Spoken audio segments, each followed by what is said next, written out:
अच्छा फौज साहब 2019 जी सर 2019 के आप विटनेस हैं जी। हमने इसी तरह की सूरत हाल उस वक्त भी जूझी थी। एक मैसेज, एक पैगाम पाकिस्तान की पॉलिटिकल क़यादत का भी उस तरफ था, भारत की तरफ, और पाकिस्तान की मिलिट्री क़यादत का भी उस तरफ था।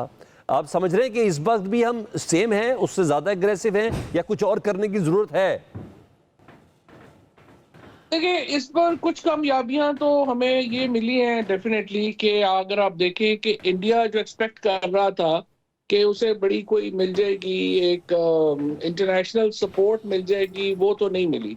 और उस वक्त यूं लग रहा है कि वो ये समझते थे कि हमें कोई एक लाइसेंस मिल जाएगा अमेरिका की तरफ से, रशिया की तरफ से, कि जी आप पाकिस्तान के ऊपर हमला कर, सारे आपके पीछे खड़े हैं।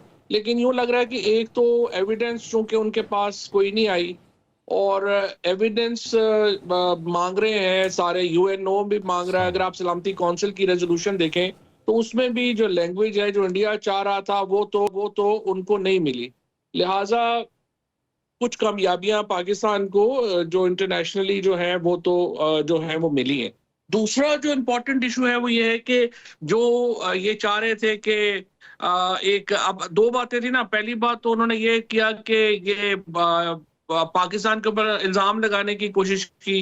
वो इल्जाम जो है वो उसको नहीं पूरा हो सका। अब जो इसकी जो जिस तरीके से वो टेम्परेचर बढ़ाने की कोशिश कर रहे हैं, उसमें भी अगर आप गौर करें तो जो इस वक्त हालात हैं उसमें रशिया, चाइना और अमेरिका, तीनों जो हैं वो उन कोई इस अग्रेशन में उनको सपोर्ट जो है वो नहीं कर रहे। तो ये तो डेफिनेटली अच्छी चीजें हैं जो हुई हैं। दूसरा प्रॉब्लम, पाकिस्तान के जो अपने इंटरनल प्रॉब्लम्स हैं वो तो हैं ही, वो अब उसके ऊपर मतलब क्या डिस्कशन करें, वो तो आपके सामने ही है, जो मसाइल हैं वो तो हैं ही। तीसरा इंपॉर्टेंट जो इंडिया को इसमें भी चैलेंज आ रहा है वो आ रहा है कि जो दो बॉर्डरिंग स्टेट हैं पाकिस्तान के साथ, पंजाब और कश्मीर, वहां पर तो बिल्कुल ही नरेंद्र मोदी को सपोर्ट जो है वो वॉर की नहीं मिल रही। उसके साथ अब बंगाल में और जो साउथ इंडिया है वहां पर भी उनको सपोर्ट नहीं मिल रही, और अपोजिशन पार्टीज जो हैं अब उंगलियां उठा रही हैं नरेंद्र मोदी की इस पॉलिसी के ऊपर। ठीक तो है। मेरा ये ख्याल है कि नरेंद्र मोदी फंस तो गए हैं काफी ज्यादा, लेकिन दूसरी तरफ प्रॉब्लम ये है कि उन्होंने अपने मीडिया के एक गोदी मीडिया ने, और जो ये उनका एक सपोर्ट बेस्ड है, जो एक हिंदू डिविजिव पॉलिटिक्स उन्होंने चूंकि हमेशा की है, ठीक है। आरएसएस की जाहिर है, बीजेपी जो है वो पार्टी है। तो अब ये जो गुजरात में और महाराष्ट्र में, यूपी सीपी में अच्छा जिस किस्म फवाद चौधरी साहब, थैंक यू, आप उस पॉइंट की तरफ आ गए जो क्वेश्चन मैंने रेज करना था। आप पाकिस्तान के वजीर इत्तलात रहे हुए हैं। आप पाकिस्तान के मीडिया के किरदार को अगर आप इंडियन मीडिया से अगर कंपैरिजन करें तो आप खामियां, कोताहियां, क्या कमियां देखते हैं ये बता दें।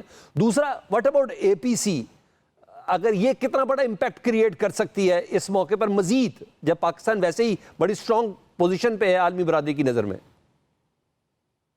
देखिए, पाकिस्तानी मीडिया भी कंट्रोल्ड मीडिया है, इंडियन मीडिया भी कंट्रोल्ड मीडिया है, सो नॉट रियली कोई इतना इम्पैक्ट तो इनका दुनिया में तो है नहीं।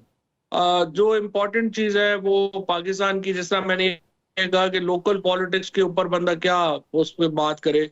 जो डिवीजन्स हैं पाकिस्तान में उसको उसको कम करने के लिए तो हम देखते हैं कि कोई सीरियसनेस जो है गवर्नमेंट की तरफ से नहीं दिखाई गई।